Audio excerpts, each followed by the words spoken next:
On today's episode, we break down the differences and benefits of tungsten jigs versus lead jigs, including which techniques that a jig head made of tungsten might make a difference and which ones it doesn't really matter.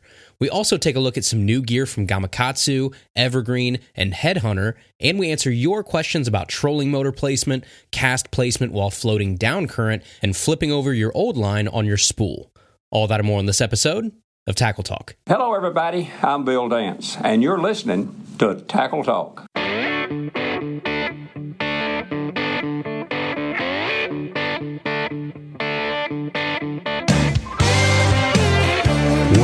to the Tackle Talk podcast, brought to you by American Legacy Fishing and Outdoors.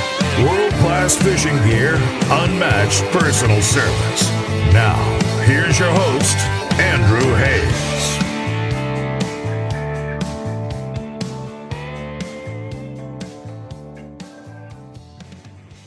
Hey everybody, welcome back to another jam-packed episode of Tackle Talk. We have a ton to get to today, but first, a huge thank you to our title sponsor, American Legacy Fishing and Outdoors. And we've been working with ALF for years now, and the one thing I'm always blown away with is customer service. I've ordered from every other tackle site under the sun, it seems like, and ALF is by far the most attentive and responsive of any of the websites that I've ever used. I can call the shop, I can email them, I can just post a question to the Facebook group, and Adam, Brian, Graham, one of those guys is always there to help. And on top of the top-notch customer service that you get, you also get fast shipping. They have the best loyalty program, which gives you 10% back on every single order you make all year long. You also get free shipping with no minimums and exclusive sales and coupon codes emailed right to your inbox. They also have the industry's most comprehensive used gear selection and rod and reel trade-in program to make it easy to turn your old gear into new gear. And they also have a price match guarantee in writing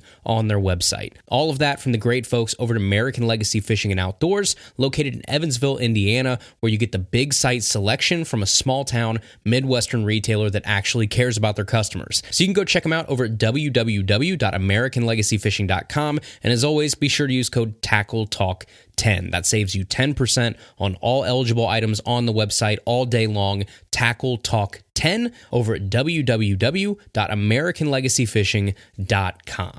All right, the very first thing here, really quickly, is I have a little tease for you. It's very quick, it's very vague, but I just wanted to let you guys know the first ever drop of Tackle Talk shirts is on the way. And it's not just our logo on them. This is something that you guys have asked for probably 1,000 times, it seems like. So I made the design, I looked around for the most comfortable shirts I could put them on, and they are currently in production. So for all of you that have asked for years now for shirts, they are coming. And more info to come here in the next couple weeks. I don't want to spoil anything, but we will have a very limited drop of shirts coming here pretty soon. All right, next up here really quickly, we have some final results from the Bassmaster Elite Series at the St. Johns River in Florida, which wrapped up April 18th through 21st. So your top 10 here really quickly in reverse order: 10th place, Logan Latuso; 9th place, Matt Airy; 8th place, Ray Hanselman Jr., 7th, Jason Christie; 6th place, Greg Hackney; 5th place, Chris Johnston;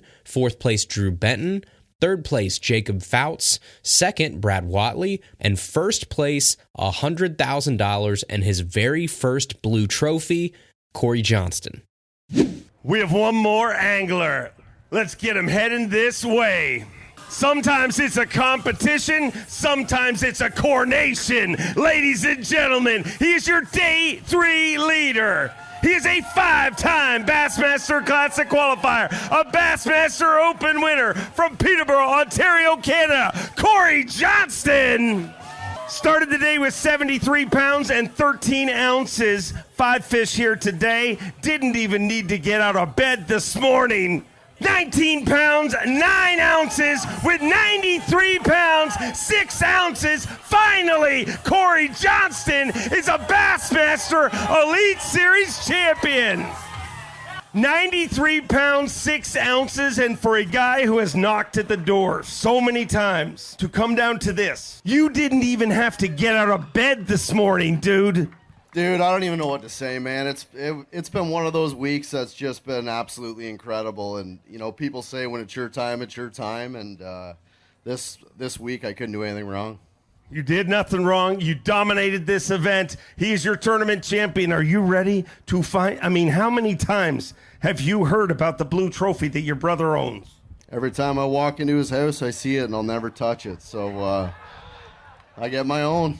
You do get your own. Let's make it official. A lifelong dream comes true. The Maxim Tire Bassmaster Elite belongs to Corey Johnston. Corey Johnston crushes the competition and becomes a Bassmaster Elite Series champion. Corey, this is real, and just like you pulled this one off in odd fashion. What's going through your mind? I don't even know. Like I said, it was one of those weeks that I had a good practice, but I didn't really, know what I found. And when I rolled into that spot and there was nobody there I was like, you got to be kidding me.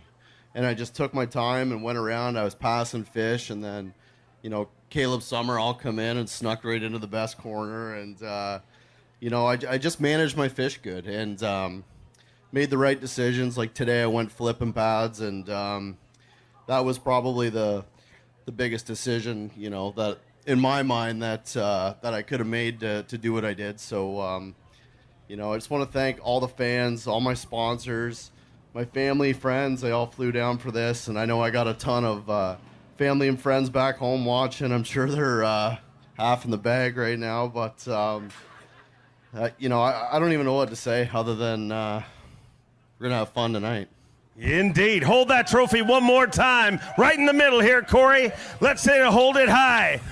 Corey Johnston crushes the competition. And the Maxim Tire Bassmaster Elite on the St. Johns River belongs to Corey Johnston. So, Corey Johnston joins his brother Chris Johnston, who are now both Bassmaster Elite Series champions. Chris won back on the St. Lawrence River back in 2020, and now Corey gets his win on the St. Johns River down in Florida. And this was an all-out, shallow water, sight fishing, good old-fashioned bed fishing, punching, flipping beatdown for a lot of these guys. So if you hate watching the forward-facing stuff, this event had a little bit of everything. But besides Corey's big win, the big story of this tournament was undoubtedly the milestone that Mr. Rick Clunn achieved before a fish was even caught by beginning his 500th Bassmaster tournament. 500 tournaments, likely a number that we'll never see broken again, probably not even close, because Elite Series probably have 9 events a year, so if you want to take that, maybe you jump in a couple opens throughout the season too, you're still going to have to fish like 40, 50 years for that to happen. So if you're a guy that starts fishing these in his 20s, let's say, you'd have to fish the Bassmaster Series nonstop until you're like in your 70s. So it's something, again, we likely will never see again. Just a remarkable number from Rick Clunn, his 500th career Bassmaster tournament in his 50th year of professional bass fishing. But a huge shout out to Corey Johnston. He's made 5 Bassmaster Classic appearances. He won a Bassmaster Open back in 2021 at Thousand Islands up in New York. But Corey Johnston finally gets his coveted blue trophy and is now officially a Bassmaster Elite Series champion.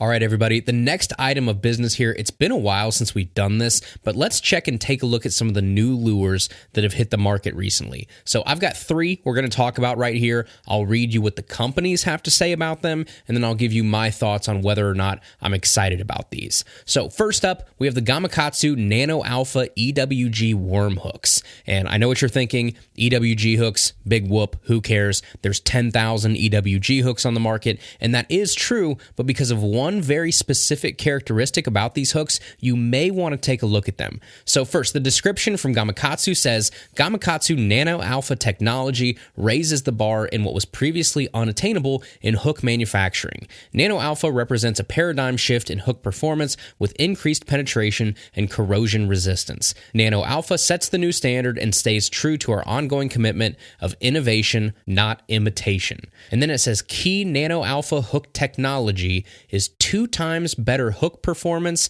and it says Nano Alpha features an exceptionally smooth surface, which increases penetration by 2 times over standard plated hooks. Hooks penetrate quicker and much deeper than standard finishes. Anglers will quickly see a much higher hook to land ratio not previously seen in other finishes. And then the next bullet point here says 4 times better corrosion resistance.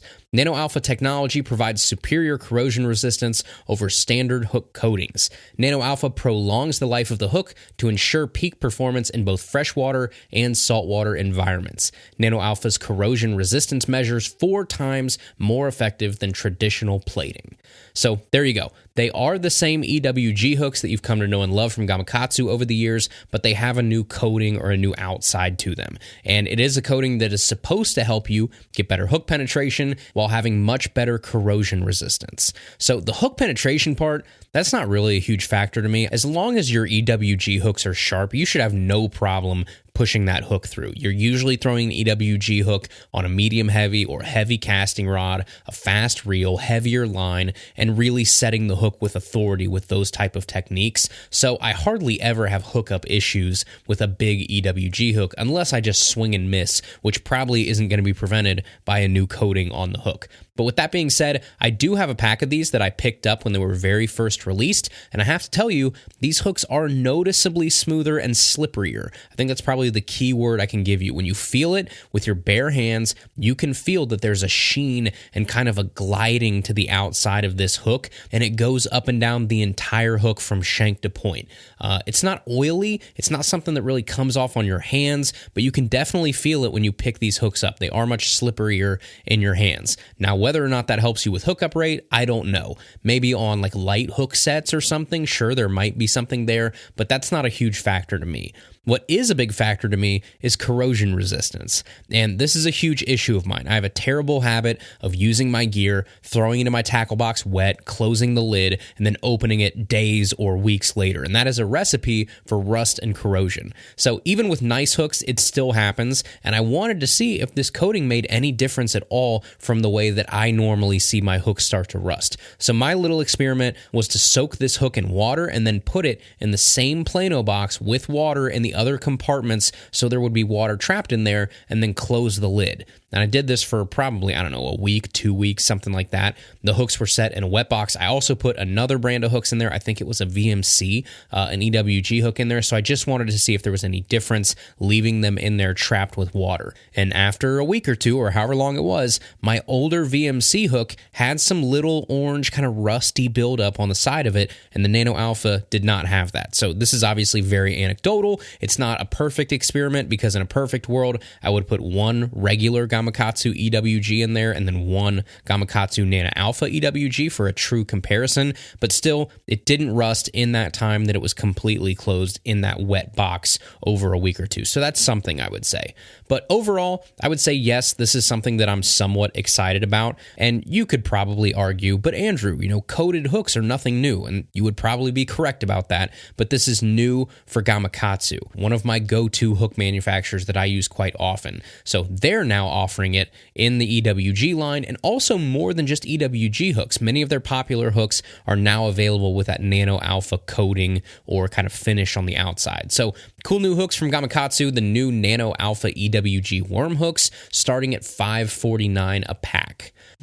All right, everybody, we will get back to the episode here in just a second, but first we are brought to you in part by Dakota Lithium Batteries. And boys and girls, there are just certain things that you want to take out of the equation when you're out there on the water. Things you just want to buy and never have to think about again. A life jacket, a net, things like that. Well, I'm here to argue that one of the most important things that falls in that category is your battery. And I can confidently say, after years of running Dakota Lithium Batteries, that is exactly what they do. They work when you need them to, every single time, and they're just one of those things that you make the right purchase the first time, and then you don't have to worry about it ever again, basically. You can focus on what you should be focused on, which is fishing. So if you want your own Dakota Lithium batteries, all you have to do is go to www.dakotalithium.com, and even better, you don't have to pay full retail price. That's because you listen to Tackle Talk. We're always trying to save you money. The boys at Dakota Lithium gave us the code TACKLETALK 10, where you can use that any day of the week to save 10% off your battery purchase. Again, that's www.dakotalithium.com. Use code TACKLETALK10,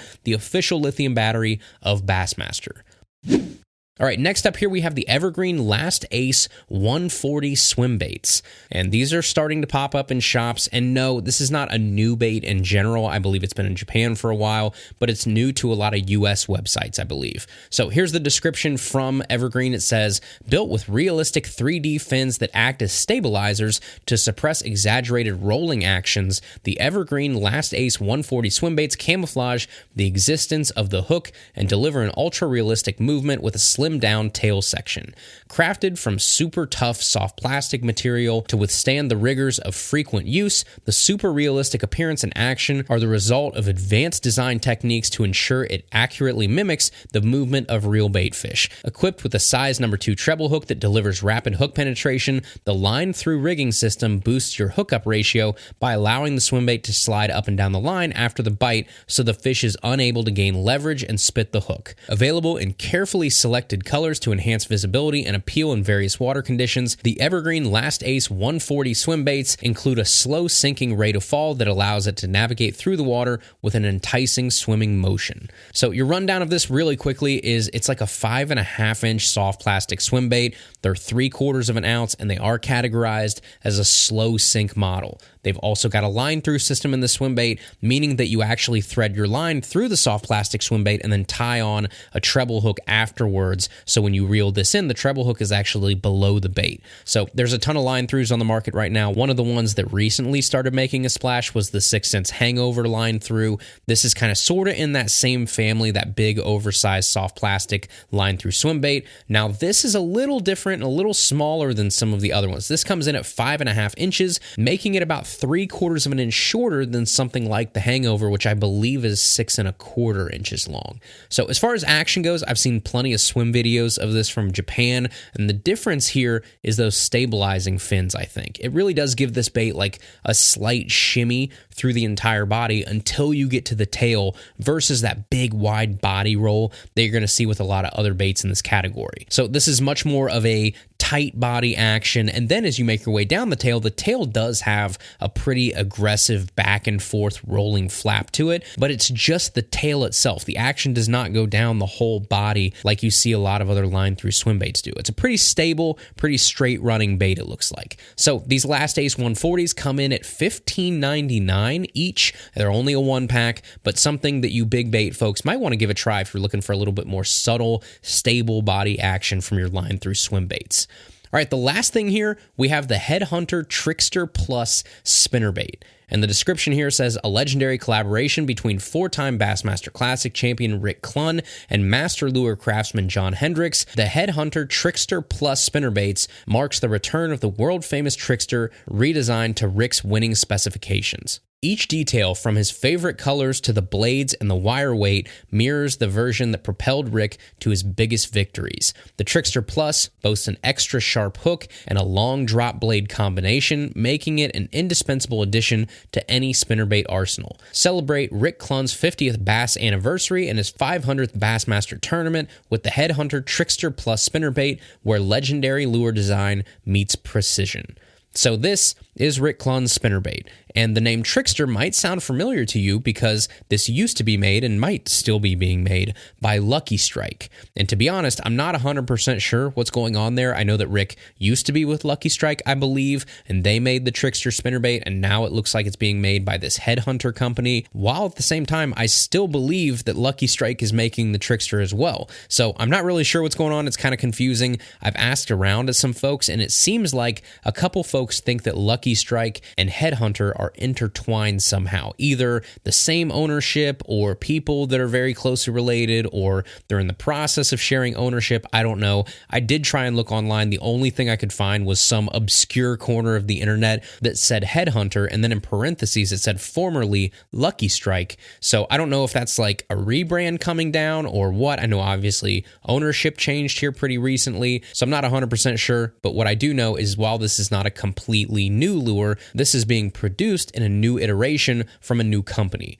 So a closer examination of the pictures from what I can find is it looks nearly identical to the Lucky Strike version. The same wire bend, the same general shape, the same head design, same everything for the most part. So this might just be a case of taking a proven design and making it with a different company. So we'll see about that. Hopefully we get our hands on one of these pretty soon, and I will let you know for sure, but it just looks kind of like a small update to the famous Trickster spinnerbait from Rick Clunn. All right, everybody, next up today, we are going to dive down the rabbit hole that every angler has pondered at one time or another, and many of us have come to our own conclusions about it, whether they are or are not for us, or even if it matters, and that is, of course, lead jigs versus tungsten jigs. So today, we're going to examine the pros and cons of tungsten jigs and try and decide if and when they matter. And I'm going to do my best to be as honest and upfront as I can here because, one, I don't have a dog in this fight. I don't care if you buy tungsten jigs or if you buy lead jigs. Me, this show, us as a whole, we don't make money whether you buy gear or not. We don't have any commission deals with certain companies or get kickbacks or anything like that with certain brands. Buy what you want, buy what's best for you. We're just here to hopefully help you understand the landscape a little bit better and make the right choice for you as an angler. So I have friends that own companies that make lead jigs. I have friends that own companies that make tungsten jigs. So it doesn't matter to me one way or the other. I'm just here to tell you how I feel about each of these in certain situations. So let's start with lead jigs. Lead jigs are by far the most popular jig that you're going to find anywhere out there on the market today.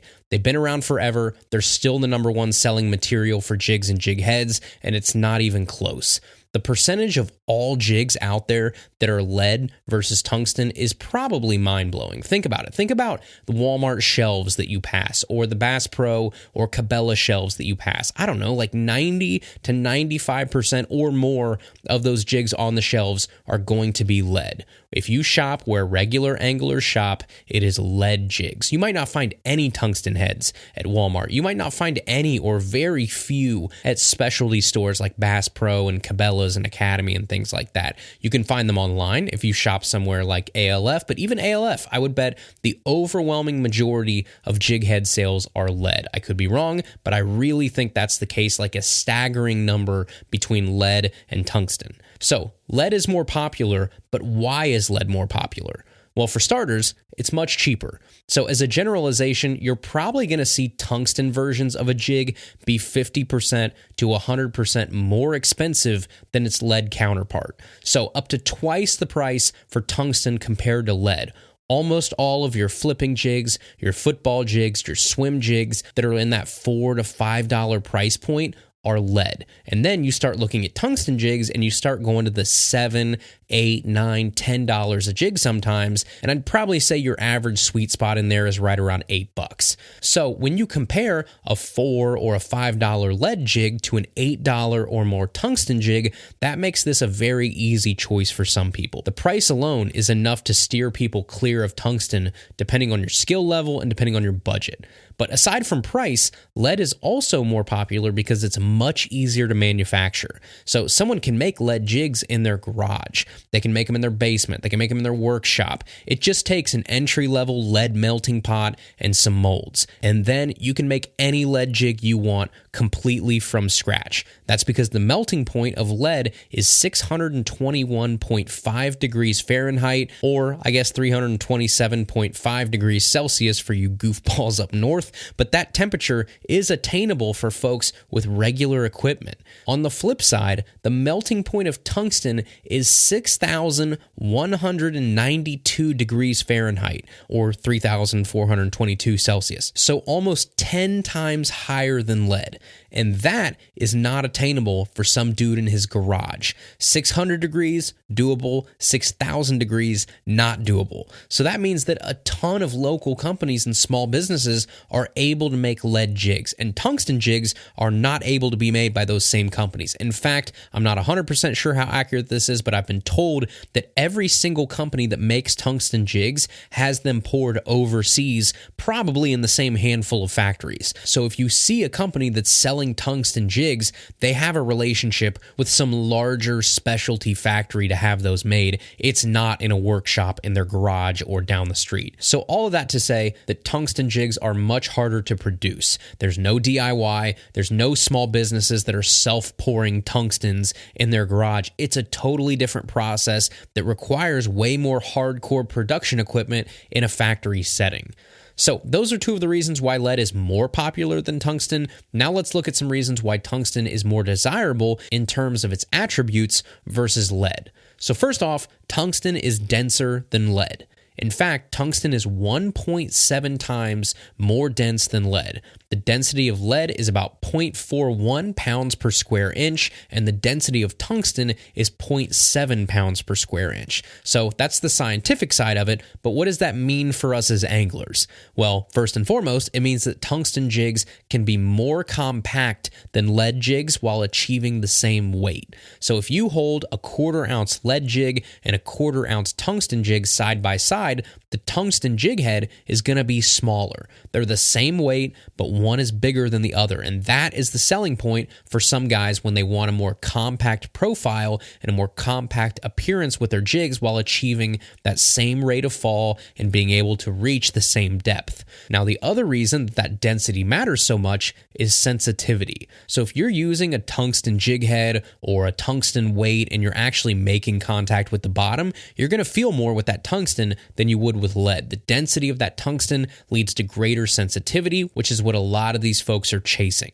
So when you combine a more compact jig at the same weight, allowing you to get down deeper with less bulk, and a more sensitive jig when you're actually making contact with cover or the bottom or something like that, you have a more desirable jig in a lot of anglers' eyes. So if you're keeping score here, the pros of tungsten are it's more dense and more compact than lead, and it's more sensitive than lead, but your negatives for tungsten are it's more expensive, it's harder to manufacture, and there are less companies that make tungsten jigs, making them less available.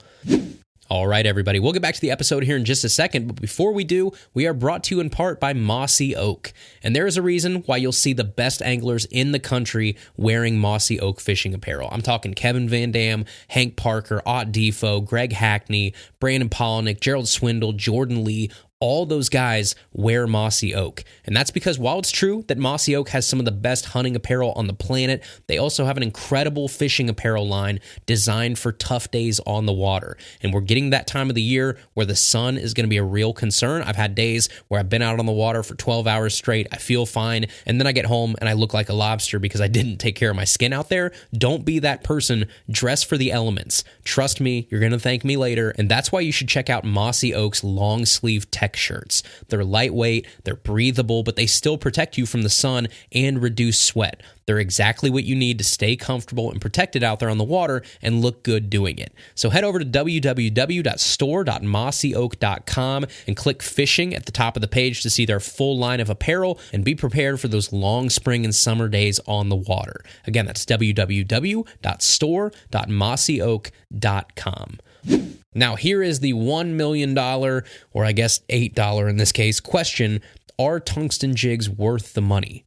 My answer is going to be yes, but only in certain situations. So in true Tackle Talk fashion here, we are going to get into the weeds and we're going to talk about the nuances of different types of jigs. I'm not a big fan of just saying yes, across the board, blanket statement, this is true, because so much of the time in fishing, that's not able to be done. We aren't able to speak in wide generalizations because your different situations vary so much. So I'm not going to sit here and tell you that tungsten jigs are better across the spectrum in any situation than lead jigs, because I just don't believe that's true. I think there are some situations where tungsten may provide the angler with an advantage over lead, and then I think there are some situations where I don't think it really matters. In those situations, tungsten might not be a negative, but I don't think it provides a benefit, or at least enough of a benefit to justify the price difference. So let's break this down in terms of types of jig heads.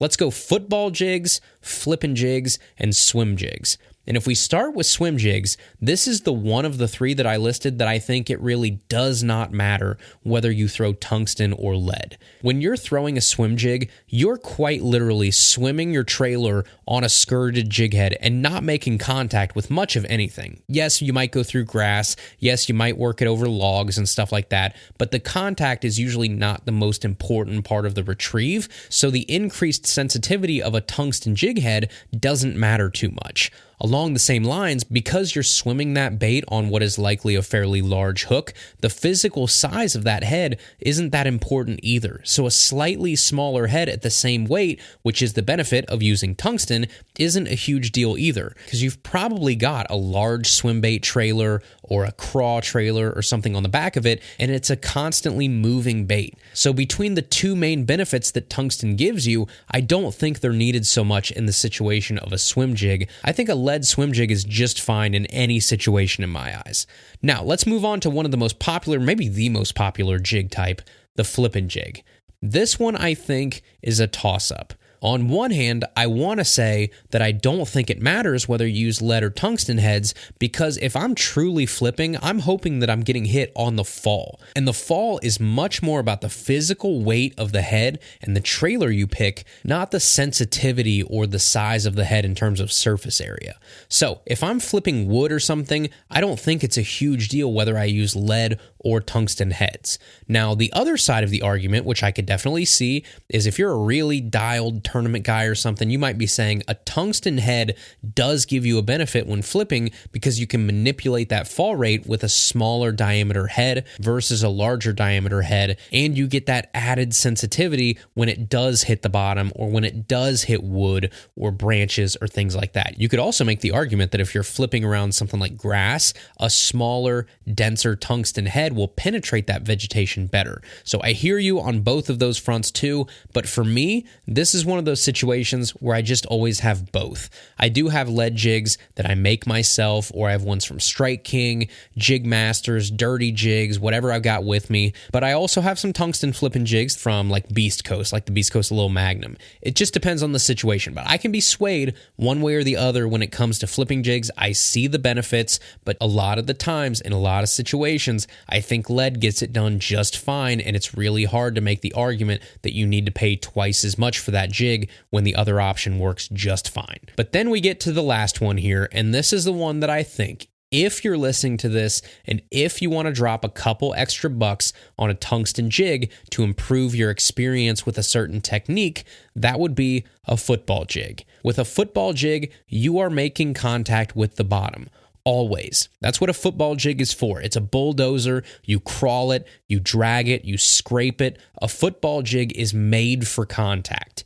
And that is where tungsten shines, because you get that sensitivity with a tungsten football head that you don't necessarily get with a lead football head. When you're out there and you're trying to tell the difference between certain types of rock, when you're working a transition bank, when you're fishing super deep and you just want to make sure that your jig is down there and you're feeling the bottom even in tough situations, tungsten can help that. So that's reason number one. Reason number two is head size. The caveat here is going to be that it depends on the size of rock that you're dragging. But if you're dragging smaller rock, I think tungsten is awesome because as you're working it across that rock really slowly, a fish can and probably does get a pretty good look at your jig. So a smaller head might be a good thing there in that situation, but the opposite can also be true. If you're working big boulders, big rocks, sometimes a bigger head can be a good thing to help you not get caught in those small crevices. So sometimes you just have to try both of them, but for me, I do like the idea of a fish seeing less of a jig head when I'm working a football jig slowly and methodically when that fish does have a time to inspect it versus a flipping jig where you're flipping really fast and you're letting it drop and then pulling it back up, making another cast, or a swim jig when you're just kind of reeling it straight retrieve. I think a fish probably gets a better look at a football jig than most other jigs. And then reason number three why a tungsten football jig might be a good idea is the durability of the jig head. Dragging a football jig is brutal on the jig head itself. Anybody who's spent more than 10 minutes out there banging a football jig on rock knows that it destroys that head time and time again. Whatever color that jig head started as, after a full day of offshore rock, it is most likely chipped or the paint is completely removed from it. No matter how well you powder coat it, hard rock is eventually going to win versus powder paint. But with tungsten, a lot of times the color is sort of infused into the head. I don't know how they do it. It's more like it's part of the molding process. So it's like that no chip type of head. You see that a lot with tungsten heads, more so than you do with lead. So that no chip type head, as you drag it, you can beat it up as much as you want. Not only is the material stronger and the integrity of your head is going to stay, but also it's going to remain the color that you want it to be. So no more used to be black heads, but now they're bright silver because all the paint chipped off the head. With a lot of tungsten heads, your jig remains that color that you look for and you bought it to be. So in that instance, it's an investment for me that can be worth making. If a tungsten jig is going to last me, basically forever or until as long as I lose it, versus a lead jig that might be so beat up and rough looking after 3 or 4 trips, then a tungsten jig might be a smart investment. So just something to think about there. But when you're looking to make direct contact with the bottom, and sensitivity is key to determining whether that was a rock or a bite, and you're letting that fish get a good look at that head while ensuring that the head is smaller and remaining the color that it should be, a tungsten football jig is a jig worth looking into for me these days. And if you want specifics, my absolute favorite football jig over the past year or so has been, without a doubt, the Beast Coast Baby Dozer. It's $6.49 for a 7/16 ounce and $6.99 for a 5/8 ounce, so affordable right off the bat. But if you order them through American Legacy, you can save 10% by using code TACKLETALK10, which makes them start at $5.84. That is a great price for an absolutely killer tungsten football jig.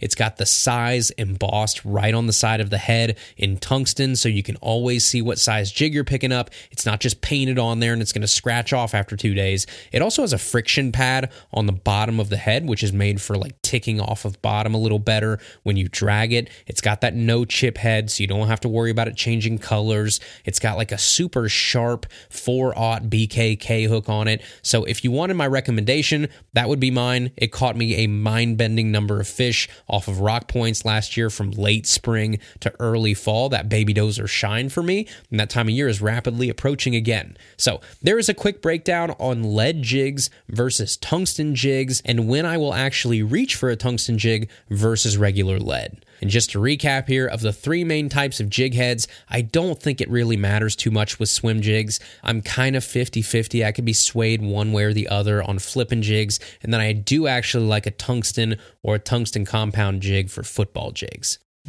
All right, everybody, we'll get back to our episode here in just a second, but first we are brought to you in part by RTIC Coolers. And did you know that RTIC is now available at some of your favorite stores like Walmart and Lowe's? That's right, your favorite coolers, your favorite tumblers, your favorite drinkware could now be available right down the street. At my Walmart, they're back with the camping section. At my Lowe's, they're up by the checkout, but especially Walmart had a great selection of classic tumblers, which are a staple in my household, travel mugs, and the Ultra Tough coolers. But whether you see them at your local store or online, wherever you see those 4 letters, RTIC, you know you're getting the best quality at the best price. That's because RTIC gives you ultra rugged products built for people like us that love the outdoors, but they're half the price of the other guys. Yes, half the price, all day, every day. So you can head over to www.rticoutdoors.com to check out the full line of hard coolers, soft coolers, travel mugs, tumblers, backpacks, totes, and more. Or you can use their store locator to search for their 4,300 plus stores and locations to find RTIC gear near you. Again, that's www.rticoutdoors.com. Keep the adventure going with RTIC. All right, everybody. Next up here, we are going to dive right into the mailbag powered by Dakota Lithium. This is the Tackle Talk Podcast Mailbag, powered by Dakota Lithium Batteries. Adventure awaits at dakotalithium.com. All right, everybody. The first question here in the mailbag, powered by Dakota Lithium, is from Dean Ball. And he says, "Hi, Andrew. First off, love the show and appreciate all the work you put into it. I struggle with arthritis, so I really need a trolling motor-powered kayak. I sent a question before about a rock guard for my Ascend 133X with the Motor Guide X13 trolling motor. Appreciate the info on that, which brings up my next question. When setting the depth for my trolling motor, what is the proper depth for speed and maneuverability? Thanks and tight lines, Dean."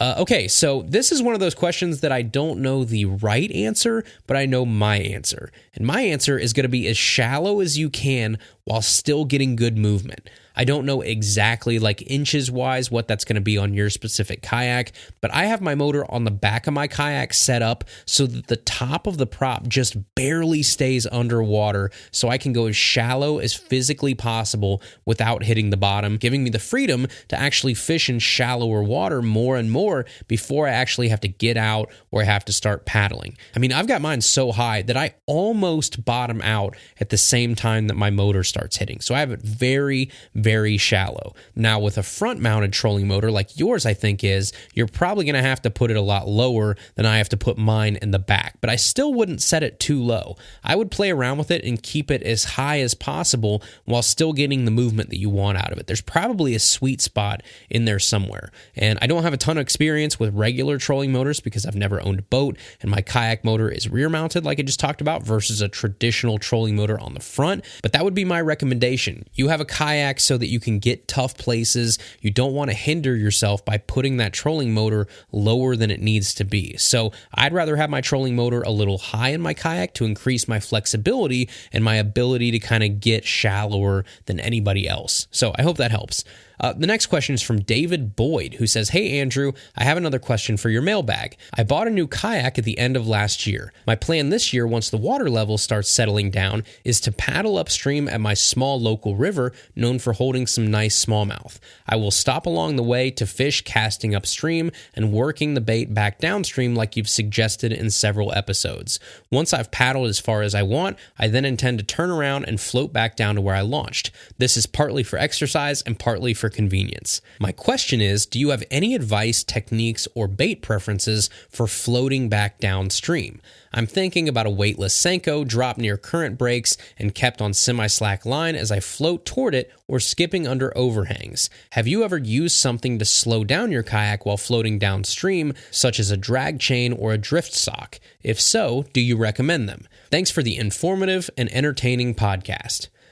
So this is exactly what I used to do almost every day. I would put in my paddle kayak, my little, $300 Ascend A10 or whatever it was called, and paddle up as far as I could, fishing all along the way, because that's the direction that you obviously want to fish with your bait going with the current back down toward you, so casting up into the current and floating back. Sounds like you obviously know that part. It's also nice because you know that you can always get back to where you started because you got up there. So you can go upstream and float back no matter what, but that's not always the case if you go the opposite way. If you float downstream, sometimes you can have a really hard time getting back, or it might be impossible to get back when you thought it would actually be possible. So that part is correct. Now, as far as fishing while you're going back down, it depends on how fast your current is. If you're going relatively slow, then yeah, you can throw all kinds of stuff. You can throw Senkos, Ned rigs, things like that on your way back. Just like you said, you cast up ahead, you work it a little bit sideways as you pass it and come even with it,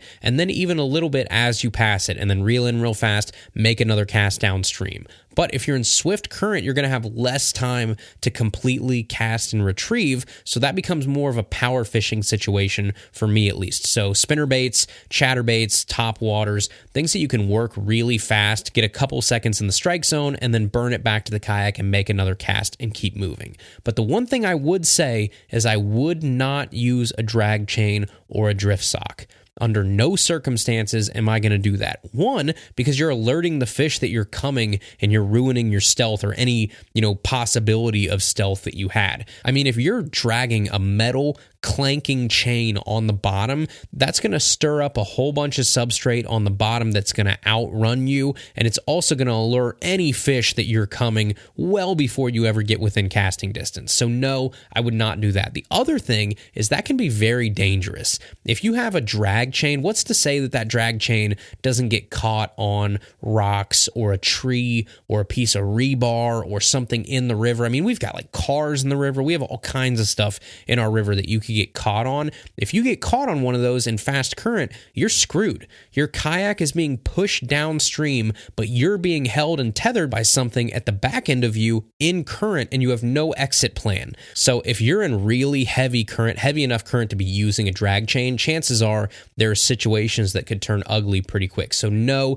if it were me, I would not use a drag chain. I would not use a drift sock, anything that could get caught and flip me or have a really bad time, get me stuck. I mean, sometimes even with regular anchors, you have to be really careful when you're anchoring in current. We've got ourselves in situations before where it definitely got a little hairy, and I don't want to say I was scared, but it's probably the sketchiest moments that I've ever been in on the river, where I've had like my anchor get caught in really heavy current, and then it starts kind of like digging my kayak down because the current's so heavy, and you almost flip your kayak. You have to like cut off your anchor. That's why you always want to have some sort of rope or something and a knife, because worst case scenario, it's much better to lose your $15 anchor or whatever and just cut it than to have your whole kayak flip over. You lose everything. You could be put in danger. You don't want that. So you want to have an exit plan for all that kind of stuff. I would not use a drag chain or a drift sock, but that's just me.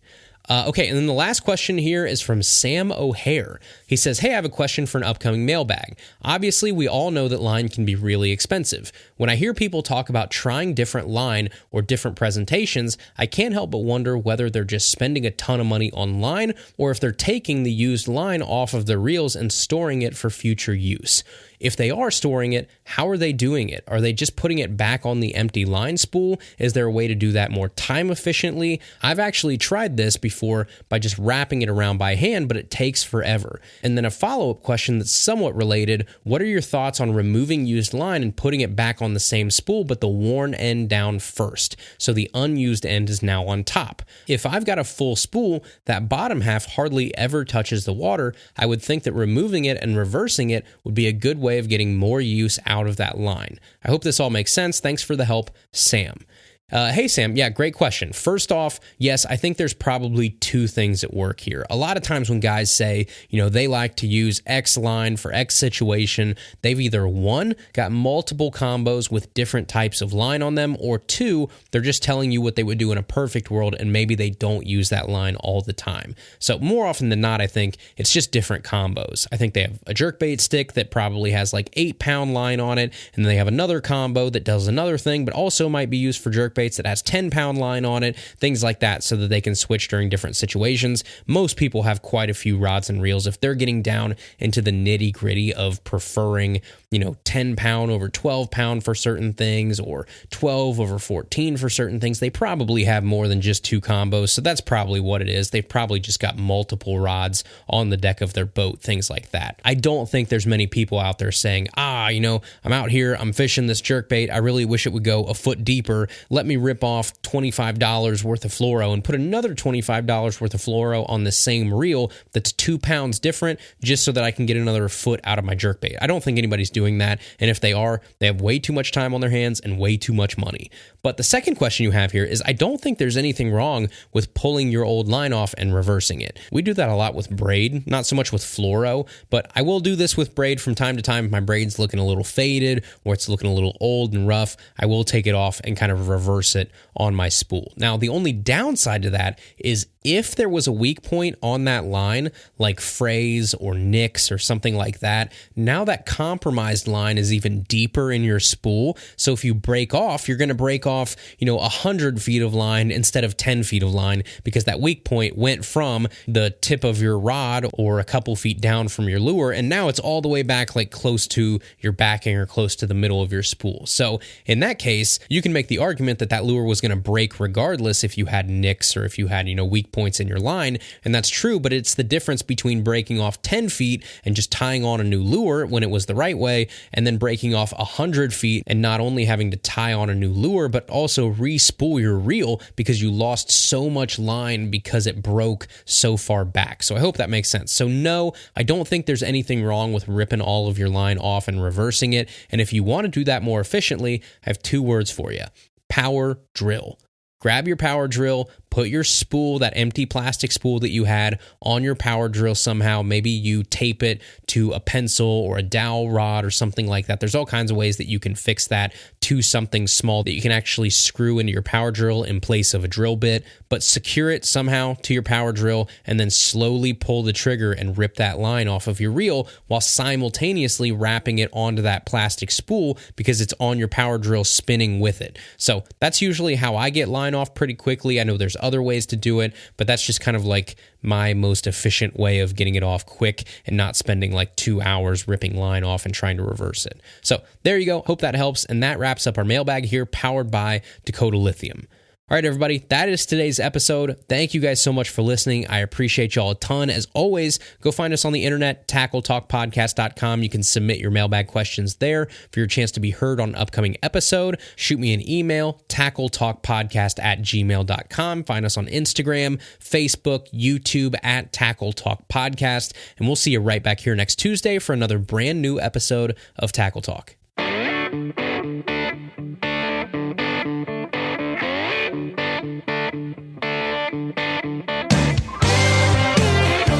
Thank you for listening to the Tackle Talk Podcast. Tackle Talk is produced by Andrew Hayes. Copyright 2021. Please subscribe on Apple Podcasts, Spotify, or wherever you listen to podcasts.